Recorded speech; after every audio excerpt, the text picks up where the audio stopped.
Hi, you guys. My name is Sierra, and this is Sierra Reads and Writes. Welcome back to my channel. If you don't know this channel, I like to talk about reading and writing. That's pretty much what I do on here. So, anyway, I know I skipped Wednesday, but I have a valid reason for that. I was listening to the new GOT7 album. I swear. I feel like that was very important for me. So I was really like taking in every single song, watching all the different videos. Okay, I was in my fangirl era for the day, pretty much. I mean, the album came out on the 20th, which literally the only thing I'm acknowledging for the 20th is that it was MLK Day and GOT7 Day.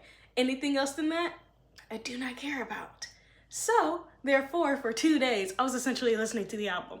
So that's my reason behind that. Also, we had a lot of material for writing Wednesdays. So there was plenty of videos for you to watch on writing. I'm going to actually fix my playlist shortly, probably today when I'm filming this. So then things are actually a little bit more cohesive with what the channel is looking like moving forward. So there'll be like the actual like writing Wednesdays playlist. It'll be like my book videos, and then like Fiction Fridays will have its own category. I think I started doing that. I'm not sure. I'll have to double check. But my playlist will be updated as soon as this video goes up. All right, so this video is Fiction Fridays. So before I dive into it, I was like, I don't know what I'm gonna do for Fiction Friday. I don't know what book I'm gonna talk about. It was already extremely heavy with Little Rot, which I admit is extremely heavy. It made me cry, so I don't want to make anybody else cry. But the other books I've read, they were good. I just don't know what to say about them for like 20 minutes max. You know, I don't want it to be like an extremely long video like Little Rot. Editing Sierra here. Yeah, this video is an hour long, so I don't know what I was talking about saying that my video was gonna be 20 minutes long. I talk too damn much. Anyway, if you need a snack, grab a snack, put me on in the background, clean your house, vacuum, do whatever you need to do because I talk too damn much. Anyway, keep it moving. I didn't know like what to do. And I'm over here literally like looking at my iPad, looking at my notes, looking at like the Pages app thing. And I'm like, I swear I had like something planned out. And I can't find it. I couldn't find it. Like for the life of me, I couldn't find what plan that I had. And it was literally mind boggling. I'm like, what was I gonna do? What was I gonna do? And then I go to my story graph to just, I don't know, just to like get a refresher. I was supposed to be talking about This Could Be Us. So we're talking about This Could Be Us by Kennedy Ryan. Do any of y'all get like that where it's just like you have an idea in mind and you swore you wrote it down, and then when you wrote it down it makes no sense, or you never did write it down and you just have a lot of thoughts, and so then when you actually get to action, when you actually get to doing those things, you don't even remember what you're supposed to do? Maybe I'm alone in that. Maybe not. If you have some of these like very similar experiences, please drop in like a green heart emoji in the comments below, because I don't know what it is. I have never been diagnosed with ADHD, but it could be in that realm. I don't know, but my mind just be like in a whole different area. All right, so I'm gonna admit something right now. This is my first Kennedy Ryan book. I know, shocking for a black girl. This is my first time reading a Kennedy Ryan book.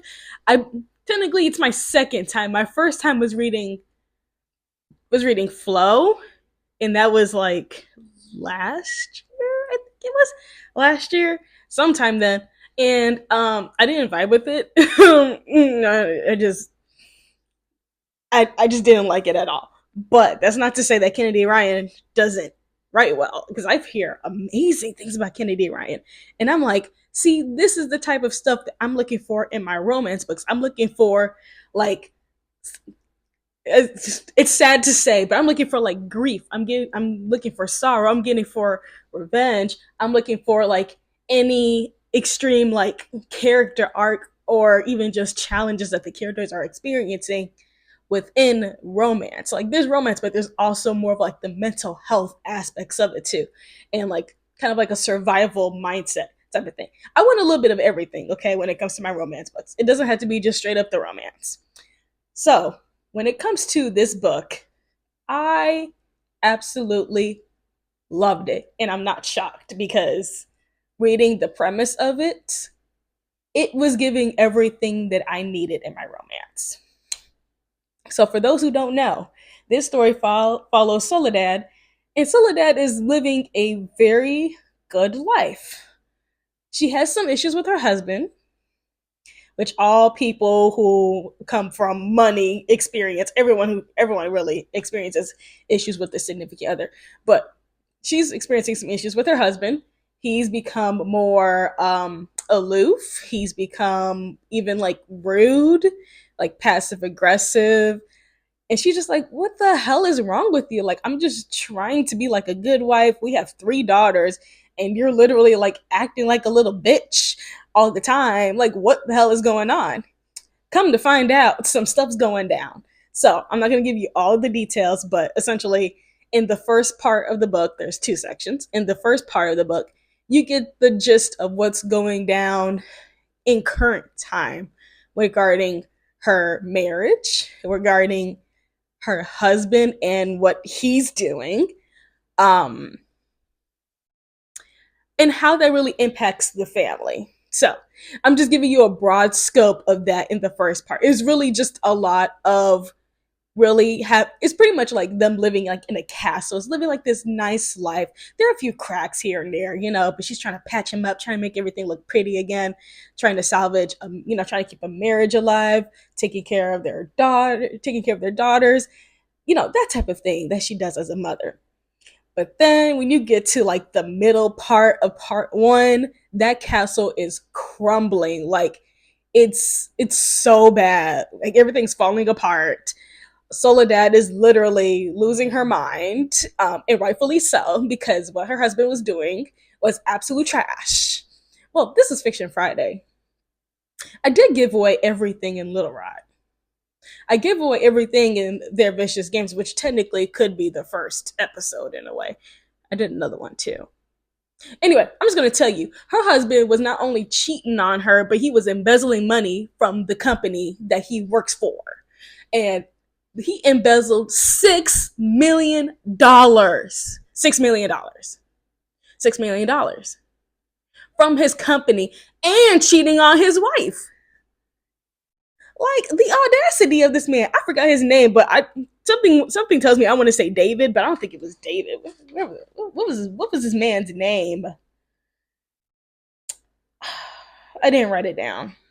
That just shows how insignificant he is. Clearly, I mean, it's significant because it's her life and it's completely damaging. But he is an insignificant man child. Okay, like he is terrible. So in the first part, everything is in shambles because a new employee gets added to the company, and he starts to poke around with the numbers, and he notices he's like, something's not right here. Y'all numbers aren't lining up. That's when they found out that Soledad's husband was embezzling money. Yeah. So now the husband is literally just like pissed off. He's like, oh, this is all because of him. Like, this is his fault that I'm getting thrown in jail. It's like, nah, boo, it's your fault. You embezzled $6 million. If you did $6, ain't nobody would bat an eye. $6 million. So you must have been doing this for like 15 years or so, however long you've been doing it. You just mad you got caught. You got mad that you got caught not only embezzling, but you mad you also got caught because your wife now knows that you had an affair on her. Like, really? He is such a man child. Oh, it's an absolute mess. Like, just to be quite honest.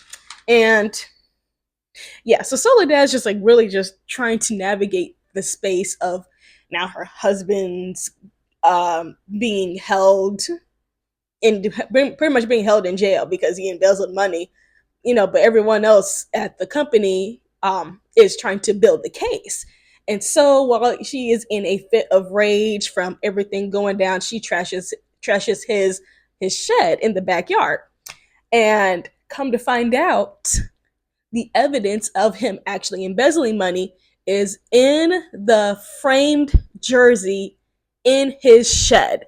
So she broke that glass and she shredded up that jersey and found the freaking file drive. There we go. In the jersey. Like, he put his evidence in there. So like he really framed not only his jersey, but he framed even just embezzling money as a prized possession, as a like, haha, this is mine. No, but you stole that. Give it back. So literally, Soledad is like, luckily I didn't sell this stuff, which I thought she should have, to be quite honest. But then we would have never gotten the evidence that they needed to actually put his ass in jail permanently and do like a whole case and everything. So she gives over the thumb drive, and they're like, "Thank you. We get all the information now, and now we can actually put your husband in jail because we know that it wasn't you. You had no part in this." At first, they were suspecting that she did have some part in it. They were like, maybe Soledad's in on it, whatever.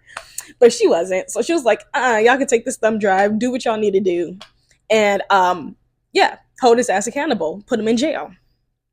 My bad, y'all. I'm forgetting obviously the biggest part of it, which is the romance side of it.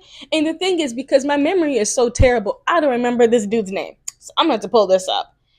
The love interest is, what's his name? What is his name? Do do do do do.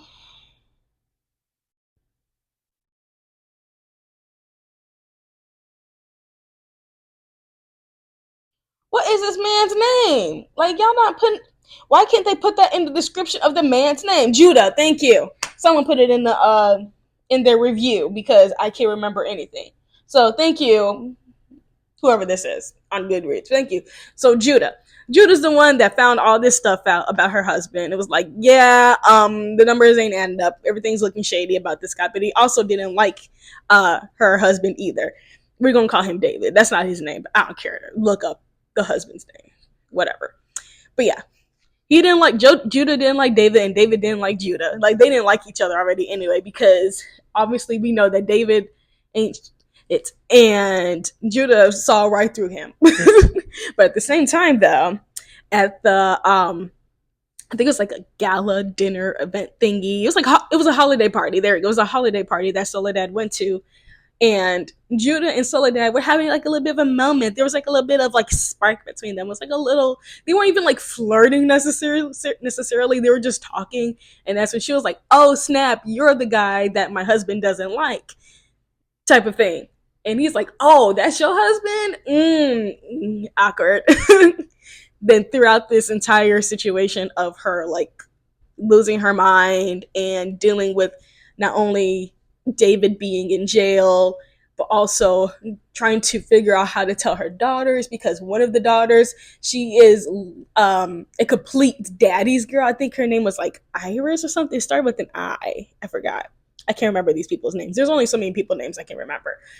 But literally, the middle child is like such a daddy's girl, and she's like literally saying like, this is all Judah's fault, this is his fault, this is why daddy's in jail. It's like, girl, no, your daddy's just trifling.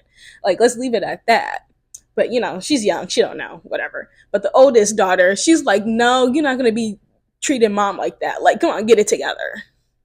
Like, really. Which I do appreciate, because her oldest daughter was literally putting the middle child in line. Like, she was very much just like, no, no, no, don't even go there. Don't even go there, because you trying it. You really are trying it. Like, there was a part later on in the first part. I don't know if it was in the first part or in the second part. It must have been the second part. But I'm gonna tell it anyway. But literally, the middle child, she was like giving Soledad sass over their dad being in jail, and over Judah in general, because I guess she had seen Judah. Um, it wasn't that part. I'll get to the other parts later, but I just want to briefly talk about the oldest daughter, because love her for it. But the middle child, she was like going on about something, and Soledad was just like, I don't want anyone to deal with this. I'm not gonna get to that level of anger with my own child. Like, I understand she's upset. I'm upset. She's like, but I'm not gonna go there. I'm not gonna be easily like what's the word? But easily just like swayed to act out of character in front of my child. She's like, nah, I got more class than that. I'm a parent. I gotta hold my shit together. So when Soledad and her girlfriends went outside, Kennedy Ryan describes it when the older sister was literally like putting her finger in the sister's face, probably telling her ass too, was just like, hey, what you not about to do is start some shit up in this house. Like it was giving like very much that energy, but I'm glad that the older sister was just like there to like put her sister in line, like real quick, put her in check because it was very much needed. Anyway, back to the first part because I think that was the second part. I'm a little bit all over the place, but the book was so good. Anyway, moving on. And then okay, in the first part, Soledad gives over the flash drive, and they can move forward with the case and put her husband in jail. I forgot his actual sentencing, like how long he's supposed to be in jail for, but we're gonna disregard that. So now she's trying to figure out what is she going to do to keep a roof over her head, because essentially that house is about to go too, because not only did he embezzle the money, but they were obviously going to get some more money from or they were at least looking to get more money from him for the embezzling. So they had frozen all of the accounts during this pre-trial, trying to get all the evidence together. So the accounts were frozen. She couldn't buy groceries. She couldn't do anything. So she's trying to figure out a way to just take care of her and her family. And Judah actually sends over some groceries. Okay, we love a man that can provide, or at least help out, because you did kind of start this shit. And I mean, I'm not saying like you started it as in like it's completely your fault, because obviously her husband is shady as hell. But you did kind of, perpetuate this situation going on. And, with big companies like that, especially with cases of like embezzlement or fraud or stuff like that, the family is going to suffer those consequences because of that one person. So bank accounts are going to be frozen. Um, Everything is just going to be on hold pretty much based off of one person's terrible decision to make such criminal act to do such criminal acts. But that's not her or her children's fault. So she's like, I can't buy groceries. My daughters can't go to school because the payment didn't go through, because they go to a freaking private school that we pay like hundreds of thousands of dollars for, which is absolutely ridiculous. Judah pays for groceries, and he's like trying to help out in his own way while also, doing his job for the company, because he's new and he's just trying to get his footing, trying to help the company keep, have their money grow and keep their money, because clearly it just up and vanished on them, and really just keep track of just really just help the company grow, because he's this is his new job. So anyway, I'm gonna actually talk about Judah in like 2 seconds. 5, 4, 3, 2, 1. Anyway, now on to Judah. Judah is a divorced man. Divorced man. He's a divorced father of 2. Both of his boys are on the spectrum. One is verbal, but needs a different assistance than the other child. The other child is nonverbal. So both of them have different levels of needs when it comes to in terms of just like care from not just only their parents, but also just from like therapy and all those different resources. So even though him and his ex-wife divorced, they are still extremely very close. They still have like a very close bond. They were like best friends first, essentially. They just didn't work out romantically, but they do everything for their boys. Like they literally spent years trying to figure out what works best for the children, because it wasn't possible for them to both go to work. So one would go to work, one stayed home. Or if Judah went to work, his ex-wife stayed home when they were married. And at one point they both went to work, but it didn't work because one of the sons had seizures. I think it was Aaron. Aaron had seizures. So it just didn't work out. And it was too much of a switch and too much of an adjustment for everyone, really. And it was really difficult. So they decided to do work from home. So his ex-wife, I forgot her name. See, I don't remember people's names, but she decided to work from home, and so did Judah. So he did like a lot of freelancing gigs, which I absolutely love seeing this in a story, because Kennedy Ryan also shares that she does have a child on the spectrum. And I just loved reading that, because It's hard. Not only is it hard to be a parent and to raise a child, but to raise a child with special needs. That's a whole nother level. That's a whole nother level of love. That's a whole nother level of finances that you probably don't have. So you're really like trying to use insurance as much as possible, but insurance doesn't cover everything because insurances suck ass. Ah, like I have a family member who is on the spectrum and it's not easy. It is not easy when it comes to just trying to figure out what can be accounted for through insurance and what can't, and what things have to be paid for out of pocket. And a lot of things out of pocket cost upwards to like hundreds of dollars like per session. So if a child goes to a session like every day, and or like let's say they go to a session like every Saturday within a month, and you spend $150 and there's four Saturdays in the damn month, that's that's a lot of money. I can't do the math right now, but that's like $600 or more. I don't know. I have no idea. I can't do math or nothing.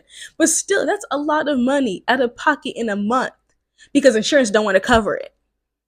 It's absolutely ridiculous. So I commend Kennedy Ryan for sharing her part of her story with us, but also showing just representing a family with children that have special needs, and actually showing a healthy dynamic at that, because sometimes there are families where one parent may not want to recognize the child is on the spectrum or has special needs, and then another parent that actually does, and it can cause a lot of just like turmoil within the marriage or relationship, but also the dynamic with the child or children if there's multiple, and just cause a lot of like chaos for them. So this is like a very healthy situation. They've been through a lot, but I love the dynamic of Judah and his ex-wife because they're literally like their best friends. They take turns when it comes to like who takes the boys and how long for when.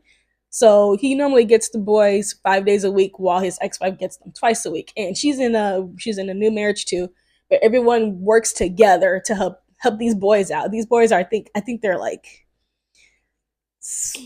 15 and 16, something like that, sometime somewhere in that realm, or maybe a little bit younger within that age range, I think. But still, it's just like a very like cohesive, happy family dynamic. Like everything just works. And his sons are so freaking cute. Oh my god. I think it's Aaron. I believe it is Aaron, who has Rubik's cubes. And so at the dinner party, he's in a separate room using his Rubik's cubes, and Soledad comes in and spots him. It's just like, who's this dude? But she doesn't like uh she's not like extremely like just like, oh my god, who is this? She's just very much like, oh, okay, this is interesting. And she notices that Aaron is like sliding the Rubik's cube over to her, and she's like, oh, he wants me to play with him, like, like actually want me to engage with him. And she's like very like sweet with it, and she's just like just sitting there with him, and I'm like, oh, this is so fucking cute. Oh, it just fills my heart. And then Judah comes in, and then tells her like, oh, this is my son, I have another son, type of thing, giving his backstory. It's just so cute. But yeah, Judah's just working his ass off pretty much, but then he also feels this attraction to Soledad, but he also feels bad because he's like, I did kind of put your husband in jail. So I'm gonna help you out a little bit. So therefore buy her groceries and really just like helping her out too when it comes to like trying to rebuild her life. But there's obviously this connection. It's sizzling hot, but he doesn't want to cross that line because it's already weird enough, and she's navigating a huge change in her life. So they're just cool, they're just cordial, they're cool, they're friendly. So in the first part, it's very much like on the surface level, just like, I apologize, let me help you. And she's just like, okay, thank you. And then so she actually ends up redecorating the house a little bit and taking over the old shed so she can make a she shed. And so while she's like, trying to figure out what her plans are for it, he kind of helps her with that too, with decorating her she shed and getting different ideas for what her look is going to be, pretty much. Moving on to part two. So in part two, it's a little bit more in depth of what uh Soledad is doing for work. So essentially, she's like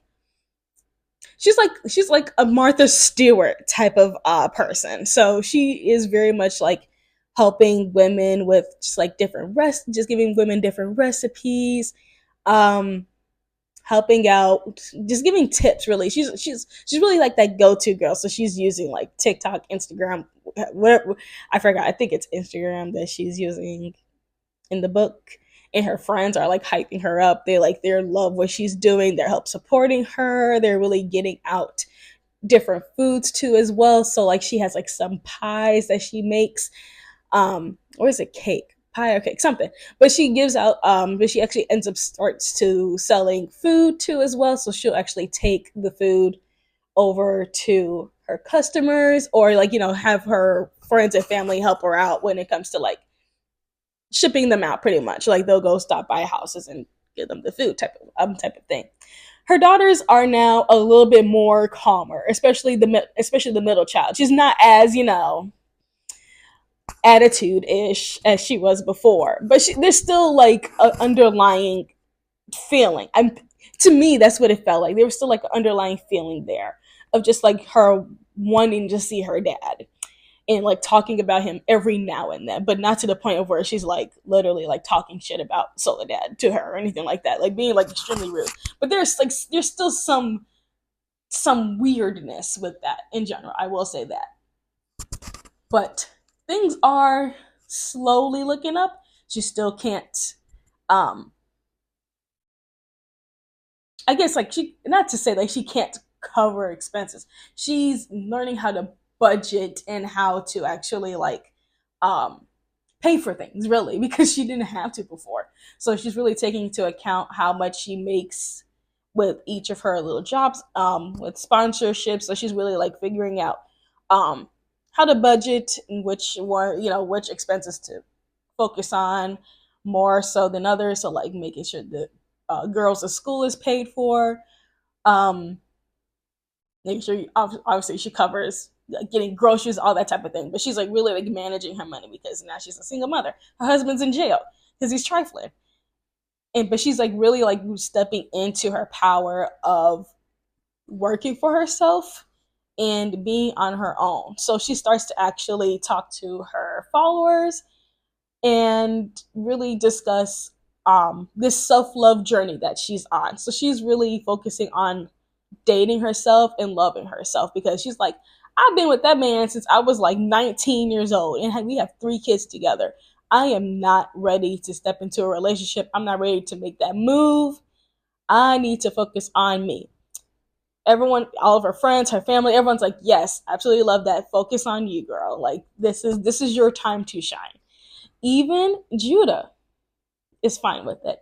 Even though like I think it's like at the end of the first part going into the second part, or at least at the beginning of the second part, where they still have like a lot of chemistry and tension, and he really wants to her type of thing. But he's like, I'm gonna let you do you type of things. Like I'm gonna let you do you, I'm gonna let you figure it out. Just letting you know when you ready, I'm here type of thing. It's so hot. It's absolutely so hot the way he just like is like, oh wait, he's very much giving that energy. Like, just imagine, like, if like I don't know who you guys are into, but I love me some Idris Elba. It's like if Idris Elba was like whispering in my ear, like I'll wait for you, or Jackson Wang was whispering that to me, because baby, if a man that I'm interested in is whispering that in my ear, I'll wait for you. I'm ready right now. I'm ready right now. I'll just lie right then and there. But really, while she's like doing all of her work and really like loving herself, dating herself, being a single mom, but also having like a great support system because her sisters are amazing when they can't come out and see her because one of her sisters has 6 kids. Girl, I could never. But her other sister, I think her other sister has 1 kid. I can't remember. I think they all have kids. But the one sister has 6 kids. But they all help her out. They all love on her and everything like that. and her friends are extremely helpful too. We have Hendrix, my favorite girl. Oh, I absolutely love her. Hendrix is a whole different level, but she is extremely supportive and extremely helpful as well. And she's also she is one of those characters. Like absolutely, I just absolutely love her energy. I love how Kennedy Ryan wrote her. Oh, it's gonna be so good. I think her book is Can't Get Enough. That comes out soon. I'm gonna read that one. But yeah, she has an amazing support system and doing all this stuff. Judah is secretly watching her videos, watching her reels, not reels, lives, her eyes, and just loving it. He's like, yes, she's doing amazing things. Oh, she looks so good. Please put on the red dress, not that black dress. Like he's literally like giving his own opinion, but he's not typing in the comments because he doesn't want it to be obvious. Because if you're gonna be lurking on somebody's page and peeping their stuff, don't be obvious about it. Like don't if you accidentally like heart two of their posts in a row, then she's gonna notice. So he did a good job by hiding it. Like he did it pretty well. But then he actually end up, ratting himself out by talking about it to her. He's my God, he is so hot. But also, dude, you're not supposed to tell her. My God, you're not supposed to tell her that you're stalking her. Essentially, you're supposed to like allude to it. Okay, my God. But yeah. So in the second part, one of my favorite scenes, I would have to say, is when Judah, the ex-wife, her husband, and the boys are on a walk. I think they're on the river walk, or what is it? I think something like that. We're just like walking around, hanging out as a family, as a blended family because they're so cute. And Soledad is having a dinner. Yeah, she's having like a dinner. She's hosting a dinner, and so Hendrix is like giving out flyers, and she spots Judah. She's like, okay, hi, here's a flyer. We're gonna be having dinner over here, and everyone loves Soledad. Like Judas's dad loves Soledad because he likes to find the recipes for his wife to make, or he tries to do his own. And Judas's ex-wife loves her too. They're like, oh my God, this lady's amazing, but they don't know that Judah know her like that. Like they don't know that Judah has not only been extremely attracted to her, but this is when things start to get a little crazy too, when some acts get involved, type of thing. Like they don't know that he's been intimate with her a little bit. So it's very sneaky. It's very hot. I love it. So instead of them all going because they couldn't go to the dinner, the family leaves, but Judah comes back. And he's just there watching her really much. Just like very much. He's like just really watching her as she's like talking about the meal that she is sharing with everybody. Just watching her in her element type of thing. And I love it. I love when someone can really just sit back and watch you in your element, watching you shine. They're like, yeah, that's mine, type of thing. Even though you can't really claim her yet, but still, like just the energy of it, of having someone literally just be like, wow, you're really like in your element. You're feeling confident. You're engaging. You're talking, and someone's like really watching you and engage with it. It's hot to watch. It's just like, yes, you're in your element. This is hot. This is sexy. You're doing amazing things. It's extremely supportive. Absolutely love it. So the dinner goes really well, and things like really heat up after that. If you get what I'm saying, things happen. I'm not gonna give too much detail.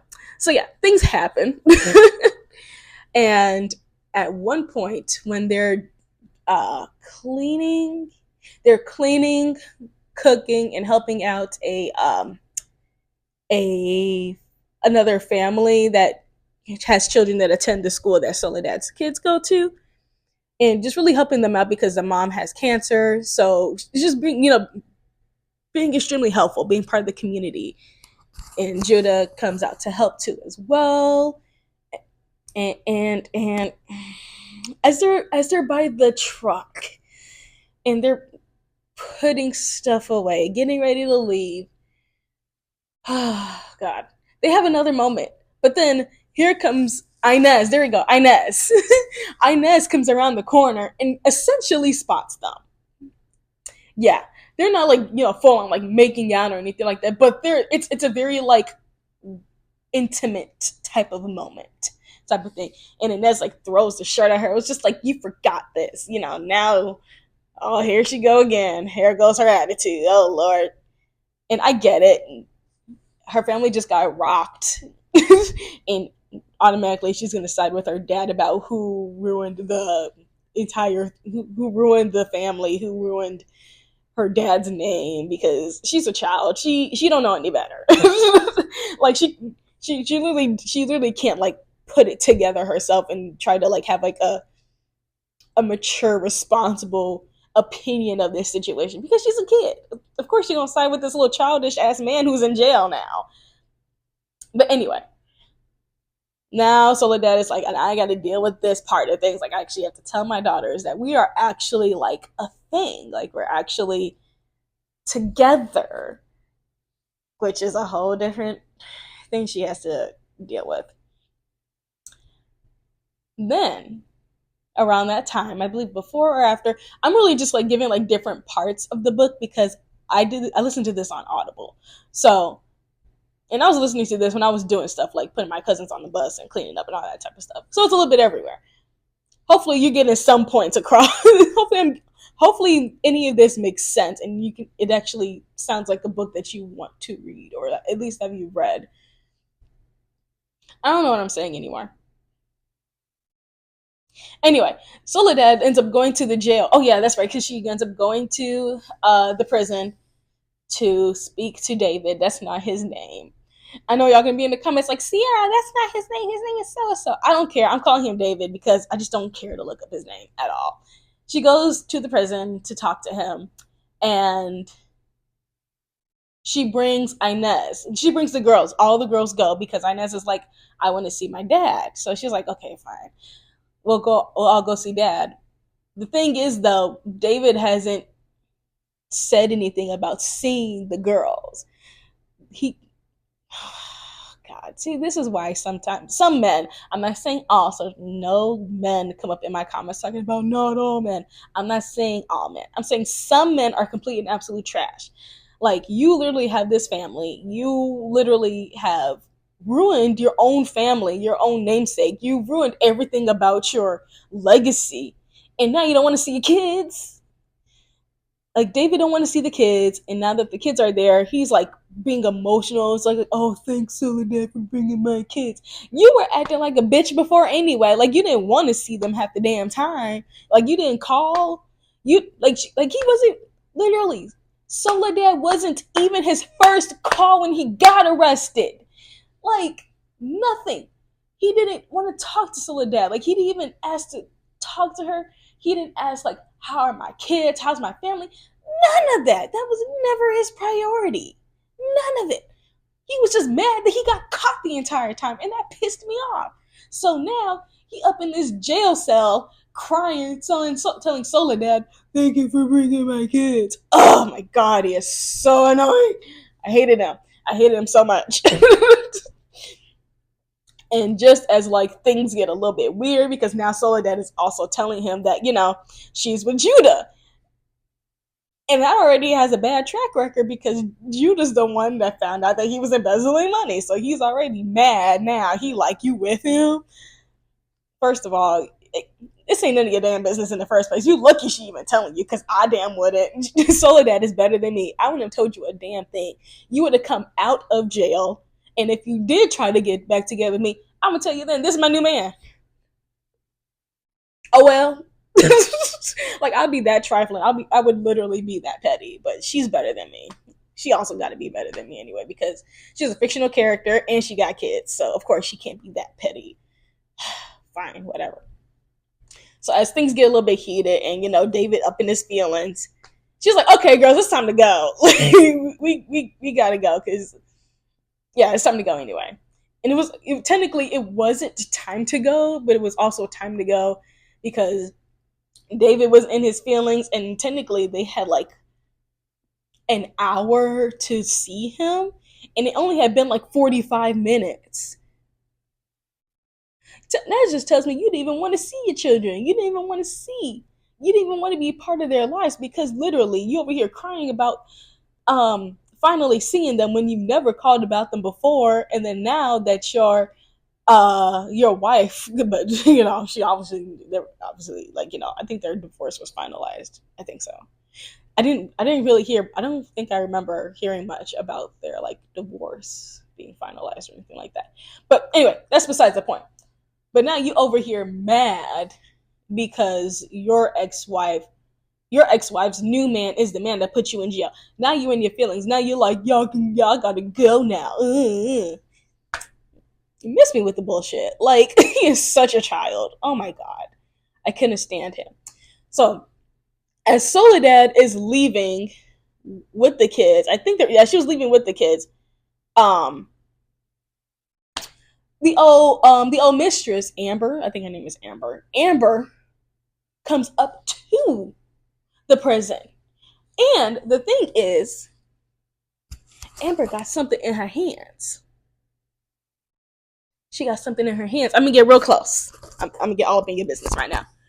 She got a child in her hands. A child.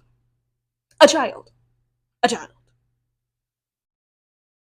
So this man had a whole family on you too, because we don't even know when that child was born. We have no idea. Not at all. Like, Amber could have been pregnant literally just as he got caught. Like, we don't know. Oh, that man stresses me out. That man and Amber stress me the hell out. I can't. Because not only does he now have a new wife, whatever, I don't know if they fucking married or whatever, no one cares about them, but has his mistress with him. They have a baby together, and somehow there's still money that the company never found because it was like in some offshore account somewhere. So technically, he still has access. He still has some money. So when he gets out of prison, he still has some money, and they're gonna go run away and live in the area where the money is at. He's trifling, and you over here crying over your kids that you even want to see. Oh my god. Like,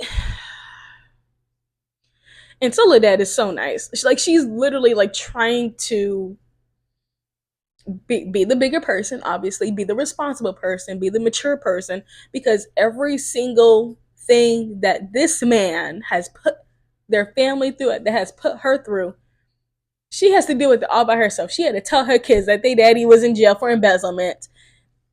She had to tell them, I got to get a new job. I was like, not even a new job. She had to get a job in the first place because she was a stay-at-home mom. She had to get a job. She had to figure out how to make money because they ain't got no money. She didn't tell them that, your daddy was cheating too, because that's a lot. You already found out your daddy trifling financially. Like, they didn't need all that other stuff too. So, literally, Soledad has all this weight on her shoulders because her ex-husband is trifling as hell.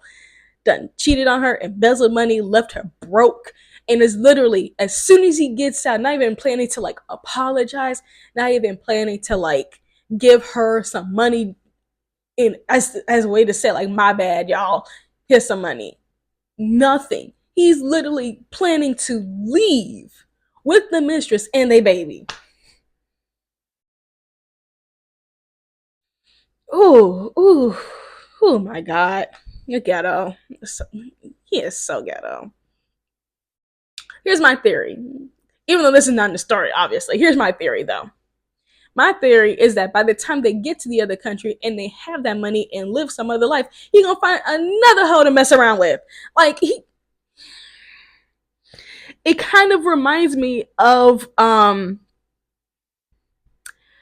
what's the movie with Cameron Diaz? Cameron Diaz and Leslie Mann, the other woman. It reminds me of that. Like, your husband not only is messing around with somebody else, but messing around with somebody else on top of that. Like, I feel like that's the pattern of David. I feel like that's just his pattern. I feel like literally when he and the mistress end up going wherever they're going, and now they got a kid, he gonna cheat on her too. He not gonna stop, like, ever. So let Amber handle him. Like, this is Amber's problem from now on. But I feel bad for Soledad because ain't no way I would let that man go anywhere alive. I'm just saying. I'm just saying, you gonna get out of jail, and then there's going to be a whodunit right after, because you are not going to make it across any seas, any borders, on any plane, any car. You're not going anywhere. Absolutely not. I'm just saying, it could not be me. So anyway, now Soledad and Judah are officially like together. Everything's cute. They're really building their connection more and more. They're introducing each other to the families, even though the girls already know Judah, but now Soledad is literally pretty much like, this is my man, whether you like it or not. Especially toward Inez, however you pronounce it. Because, we know she's been trifling for a while. But Soledad is like, I ain't got time for this. I ain't trying to negotiate or even like make myself feel bad for having some, especially like having a man that actually loves me. Like, he ain't gotta take care. He ain't gotta take care of me in that sense, because I got my own now. I learned how to love myself and take care of myself and be confident within myself. But he just loves me on top of that, and I'm not about to let a little like 13-year-old get me in my feelings. I'm too grown. Like, that's essentially what Soledad is feeling. She's like, I'm too grown for this. You ain't about to sit here and play these little emotions with me about your daddy, because your daddy trifling anyway. But I'm not gonna tell you that. You're just gonna learn about it on your own, because I'm not here to entertain that. I'm not doing this. I'm not doing this anymore. That's essentially what Soledad is like. She's like, I'm done. I'm not doing this. This is my man. This might be your next daddy. You never know. But just to let you know, I'm with Judah now. And the girls are like, hi, Judah. Everyone's finally like, they got it together. Everyone's cool with Judah being with Soledad. Soledad like officially meets the boys, like in a group setting, having dinner together along with Judah's ex-wife, and I think the husband was there. I can't remember. I think the husband was there when they all had dinner. I think so. Or maybe it wasn't. Oh. Anyway, but it was like a blended family dinner. It was so cute to read. They had a nice dinner. They were talking, chit-chatting. All the adults are so grown and mature. We don't have any the only children at the table are the actual children. We don't have any childish antics going on. Oh, it was so good. Like, and the kids were so cute, actually engaging with Judah's boys, um Aaron with the Rubik's Cube, and Inez, like, they were like racing each other. I was like, oh yes, rejoice. Like, this is aren't like, oh my god, what's going on? Like, what's wrong with him or anything like that? Nah, it's very like everyone's just like chill, everyone's having a good time. Everything starts to like mesh very well. And I was like, yes, victory at last. Like, this is an HEA, absolutely. Like, everything is just purely beautiful, perfect ending. Yeah. So that's just like my little rendition of the book, essentially, just talking about it. Talking about a few of the characters. So we already know my stance on David. Trifling. Soledad, love her. I loved just everything about her. The fact that she was literally the mature one out of the entire original marriage.